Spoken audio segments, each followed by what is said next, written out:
South India shopping mall kilo sale అభిమానుల కోరికపై శ్రావణంలో కూడా ఆషాఢం ధరలకి.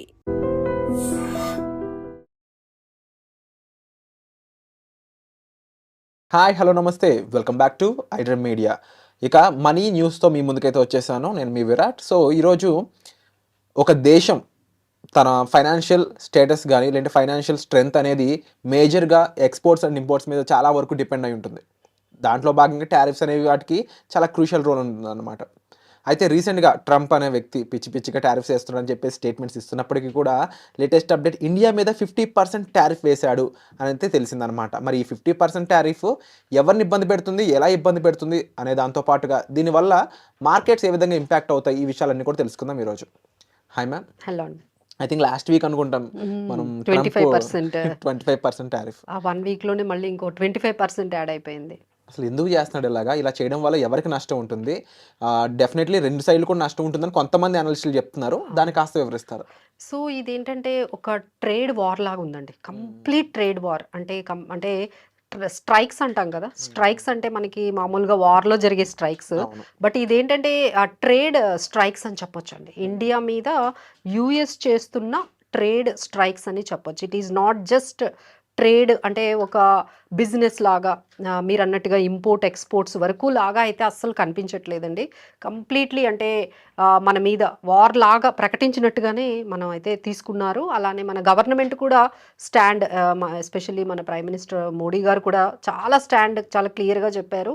మీరు చెప్పినట్టుగా మేము రష్యా దగ్గర నుంచి ఆయిల్ కొనడం మానేయటం కానీ, లేదు అంటే మా ఎనర్జీకి సంబంధించిన ఏవైతే రిక్వైర్మెంట్స్ ఉన్నాయి, ఎందుకంటే మన నేషనల్ ఇంట్రెస్ట్ ఇంపార్టెంట్ కదండి. మనకి ఎక్కడైతే అవసరాలు ఉంటాయో, ఎక్కడైతే నీడ్స్ ఉంటాయో దాన్ని మీరు తీసుకోవద్దు, మీరు అక్కడ కొనుక్కోవద్దు అంటే ఇప్పుడు సడన్గా మనం ఏంటంటే 80% వరకు ఇంపోర్ట్స్ మీదే డిపెండ్ అయి ఉన్నాం ఆయిల్.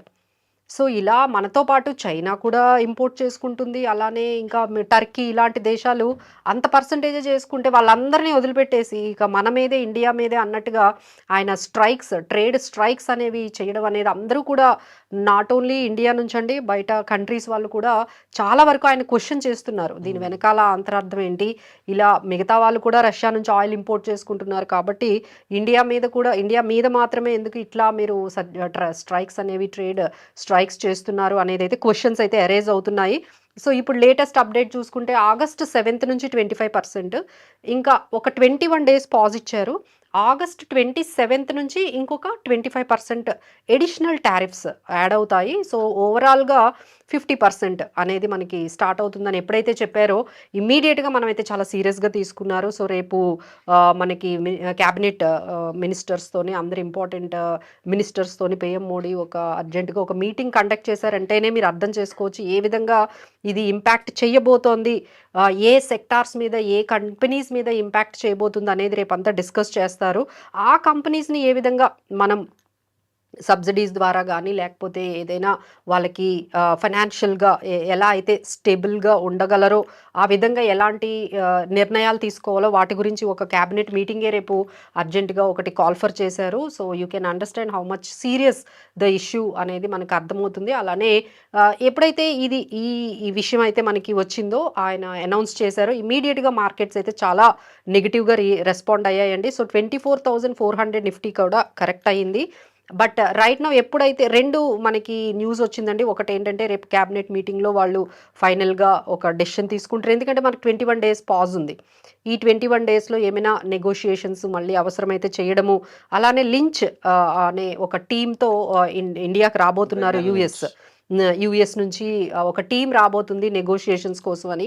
ఎప్పుడైతే కొంచెం ఇలా కొంచెం నెగోషియేషన్స్ గురించి మాటలు వచ్చాయో ఇమీడియట్గా కొంచెం మార్కెట్స్ అయితే కొంచెం రికవరీ అయ్యాయండి. So right now Nifty is ranging between 24,300 నుంచి 24,800. ఇక్కడ 24,300, 350 అనేది మంచి సపోర్ట్. సో లెట్స్ హోప్ ఇక్కడ నుంచి అయినా మార్కెట్స్ అంటే 24,600 అబోవ్ కానీ మార్కెట్ క్లోజ్ అయితే కొంచెం మనం పాజిటివ్లోనే ఉన్నట్టండి. ఇంకా అంతకన్నా బిలో ఉంటే మాత్రం మార్కెట్స్ ఆర్ స్టిల్ బేరిష్ ట్రెండ్లోనే మనకి కనిపిస్తూ ఉన్నాయి. సో దిస్ ఈజ్ అంటే మనం ఇంతవరకు ఏంటంటే వేరే కంట్రీస్ మీద అంటే బ్రెజిల్ మీద 50% వేయడం, అలానే స్విట్జర్లాండ్ మీద 39% వేయడం, కెనడా మీద 35% వేస్తే అమ్మో ఎట్లా వాళ్ళకి ఇంత పర్సెంట్ వేసారా అంటే ఇప్పుడు ఫైనల్గా ఇండియా మీద 50% వేస్తే సో ఇట్ వాజ్ రియల్లీ అంటే 25% చాలా హ్యూజ్ అనుకున్నాం. సో దానికి ఇంకొక 25% అడిషనల్ ఛార్జెస్ వేయడం అనేది it was really not that much easy to handle. ఎందుకంటే మన వాళ్ళతో చేసే ఎక్స్పోర్ట్స్ అయితే ఆల్మోస్ట్ అంటే $87 బిలియన్ ఉన్నాయండి. ఎస్పెషలీ ఫార్మా నుంచి ఎక్కువ మేజర్ ఎక్స్పోర్ట్స్ జరుగుతూ ఉంటాయి. అలానే సెమీ కండక్టర్స్, ఎలక్ట్రానిక్స్, అలానే మనకి టెక్స్టైల్స్, అంటే కొన్ని కంపెనీస్ అంటే ఏవైతే ఎఫెక్ట్ అవుతాయో కొన్ని కంపెనీస్ మనం ఇక్కడ ఎగ్జాంపుల్ తీసుకోవచ్చు. ఫార్మా నుంచి మనం తీసుకున్నట్లయితే డాక్టర్ రెడ్డీస్ ల్యాబొరేటరీస్, లుపిన్, అరబిందో, సిప్లా, అలానే టెక్నాలజీ నుంచి డిక్సాన్ టెక్నాలజీ, సెమీ కండక్టర్స్ ఇవి కూడా మనం ఎక్కువగా ఎక్స్పోర్ట్ జరుగుతూ ఉంటుందండి. మదర్సన్ స్యూమి, భారత్ ఫోర్జ్ ఇలాంటి కొన్ని కంపెనీస్, అలానే టెక్స్టైల్స్లో నుండి అయితే మనకి కేపీఆర్ మిల్స్, వర్ధమాన్, అరవింద్, అంటే ఇవన్నీ కొన్ని ఎగ్జాంపుల్స్ చెప్తున్నాం. మనం ఏ సెక్టార్స్ ఎలా కంపెనీస్ ఏ విధంగా ఇంపాక్ట్ అవుతాయి అనేది.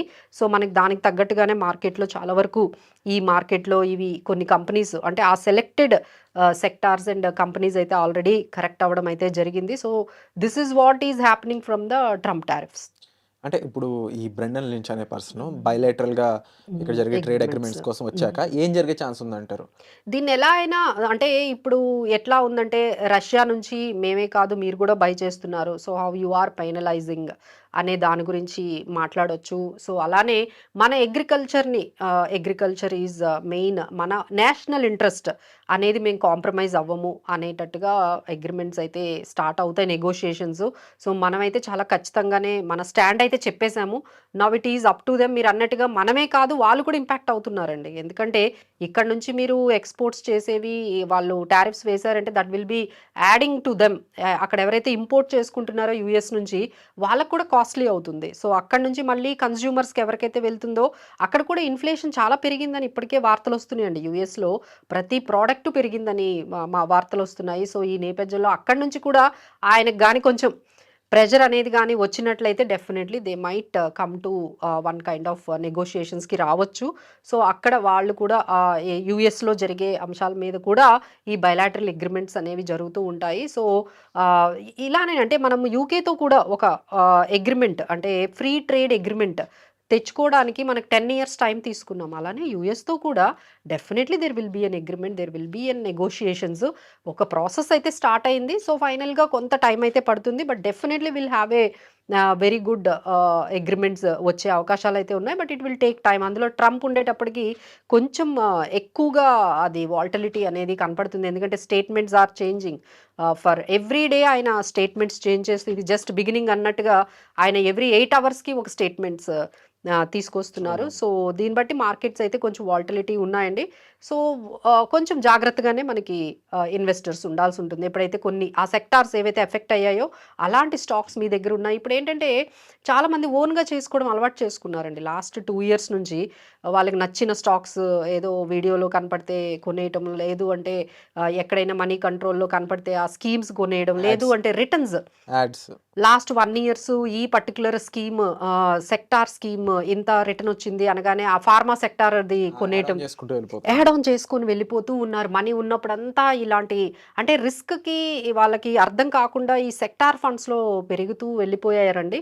సో ఇప్పుడైతే వాళ్ళు డెఫినెట్గా ఒకసారి ఆలోచించాలి. ఈ పర్టికులర్ ఫండ్స్ ఏవి మనకి కొంచెం ఇబ్బంది పెట్టేటట్టుగా మన పోర్ట్ఫోలియోలో ఉన్నాయి, వాటికి ఎంత దూరంగా ఉండాలి, ఎలాంటివి మనం యాడ్ చేయాలి, ఎక్కడి నుండి ఎగ్జిట్ అవ్వాలి, ఈ విషయంగా అయితే ఒక ఎక్స్పర్ట్తో అయితే అట్లీస్ట్ ఇప్పుడైనా అంటే మా దగ్గర రీసెంట్గా ఒక క్లయింట్ వచ్చారండి. ఆయనకు ఒక 40 స్టాక్లు 40 స్కీమ్స్ ఉన్నాయి.